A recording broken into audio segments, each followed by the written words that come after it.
سمندر اپنی گہرائی میں نہ صرف پانی چھپائے بیٹھا ہے بلکہ انسان کی سب سے بڑی کامیابیاں اور سب سے سنگین غلطیاں بھی۔ انہی گہرائیوں میں ایک ایسا جہاز سو رہا ہے جسے کبھی دنیا نے ناقابل غرق کہا تھا۔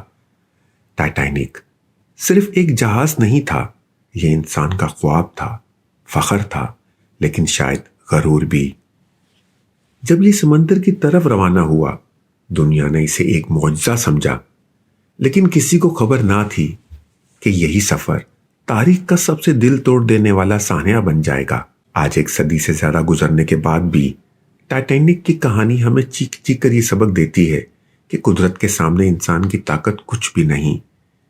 آئیے آج ہم اس سفر کو دوبارہ دیکھتے ہیں، وہ سفر جو امید سے شروع ہوا اور ایک ایسی رات پر ختم ہوا جس نے دنیا کا دل ہمیشہ کے لیے بدل دیا۔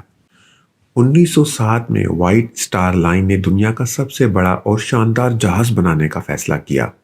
مقصد یہ تھا کہ جہاز نہ صرف تیز بلکہ بے حد آرام دہ اور شاندار ہو۔ بلفاسٹ کے Harland and Wolff shipyard میں ٹائٹینک کی تعمیر شروع ہوئی۔ چیف ڈیزائنر تھامس اینڈریوس نے جدید ہال ڈیزائن اور واٹر ٹائٹ کمپارٹمنٹس شامل کیے۔ جہاز کی لمبائی 269 میٹر، اونچائی 53 میٹر اور وزن 46,000 ٹن کے قریب تھا۔ یہ جہاز اپنے وقت کا سب سے جدید اور شاندار تعمیری شاہکار تھا۔ 31 مئی 1911 کو ٹائٹینک کو پانی میں اتارا گیا۔ شاندار تقریب میں تمام اسٹاف شامل تھا۔ تقریب میں جہاز کی کامیابی کی دعائیں کی گئیں۔ لوگ خوشی سے چہک رہے تھے اور بحری جہاز کی عظمت کو دیکھ کر حیران تھے۔ اس موقع پر سینکڑوں لوگ اور میڈیا نے جہاز کی تاریخی تقریب کی تصاویر لیں۔ یہ لمحہ ٹائٹینک کی تاریخ میں ایک یادگار دن کے طور پر محفوظ ہوا۔ 1912 کے آغاز میں ٹائٹینک کی سمندر میں جانچ کی گئی۔ جہاز کی رفتار، اسٹیئرنگ اور انجن کی کارکردگی کا جائزہ لیا گیا۔ حفاظتی انتظامات اور واٹر ٹائٹ کمپارٹمنٹس کی جانچ کی گئی۔ عملہ اور ڈیزائنرز نے ہر حصہ چیک کیا تاکہ جہاز مکمل محفوظ ہو۔ جانچ کے بعد جہاز کو مکمل عملی اور محفوظ قرار دیا گیا۔ یہ مرحلہ ٹائٹینک کے لیے سفر کی تیاری کا ایک اہم حصہ تھا۔ سفر کے لیے ٹکٹیں 1911 سے 1912 کے دوران فروخت ہوئیں۔ پہلے درجے میں دنیا کے امیر ترین لوگ شامل تھے، دوسرے درجے میں درمیانے طبقے کے افراد اور تیسرے درجے میں عام لوگ۔ مسافر جہاز کے بورڈنگ ڈیک پر سوار ہو رہے تھے اور جہاز کے اندرونی حصے کی شاندار سجاوٹ دیکھ رہے تھے۔ ہر مسافر اپنے سفر کے لیے پرجوش اور امید سے بھرپور تھا۔ ٹائٹینک کو تیرتا ہوا محل کہا جاتا تھا۔ پہلے درجے کے مسافروں کے لیے بھڑکتی ہوئی شمعیں، عظیم سیڑھیاں، گرم حمام موجود تھے۔ جہاز میں سوئمنگ پول، جم اور شاندار کھانے کے ہال شامل تھے۔ دوسرے درجے کے مسافروں کے لیے آرام دہ کمرے اور لائبریریز فراہم کی گئیں۔ تیسرے درجے کے مسافروں کے لیے عام کمرے موجود تھے۔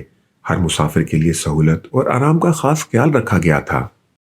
ٹائٹینک 10 اپریل 1912 کو ساؤتھ ہیمپٹن سے نیو یارک کے لیے روانہ ہوا۔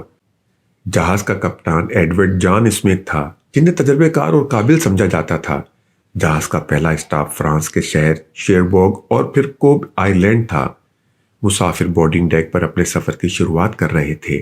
عملہ ڈیک اور جہاز کے مختلف حصوں میں موجود تھا۔ پورا جہاز ایک شاندار اور پرجوش ماحول کے ساتھ روانہ ہوا۔ مسافر ڈیک پر چہل قدمی کر رہے تھے اور خوشی سے باتیں کر رہے تھے۔ سماجی ملاقاتیں اور کھانے پینے کی تقریبات جاری تھیں۔ میوزک بج رہا تھا اور کچھ لوگ کتابیں پڑھ رہے تھے۔ خواتین اور بچوں کے لیے کھیل اور آرام کی جگہیں مخصوص تھیں۔ عملہ ہر وقت مسافروں کی سہولت اور خدمت کے لیے موجود تھا۔ جہاز پر زندگی خوشگوار اور پررونق تھی۔ 14 اپریل 1912 کی رات ٹائٹینک شمالی اوقیانوس میں خطرناک برفانی پہاڑی سے ٹکرایا۔ جہاز کے دائیں جانب 5 حصے پانی میں بھر گئے۔ یہ ٹکر جہاز کے لیے مہلک ثابت ہوئی کیونکہ جہاز صرف 4 حصے بھرنے سے محفوظ رہ سکتا تھا۔ مسافروں میں خوف اور ہلچل پھیل گئی۔ عملہ فوری طور پر ہنگامی اقدامات کرنے لگا۔ رات کے وقت پانی اور برفانی پہاڑی کا منظر بہت ڈرامائی تھا۔ لائف بوٹس کی تعداد محدود تھی، کل مسافروں کے لیے کافی نہیں تھی۔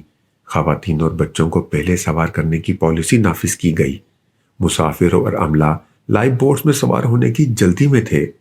کچھ لوگ ڈرتے اور چیخو پکار کرتے تھے۔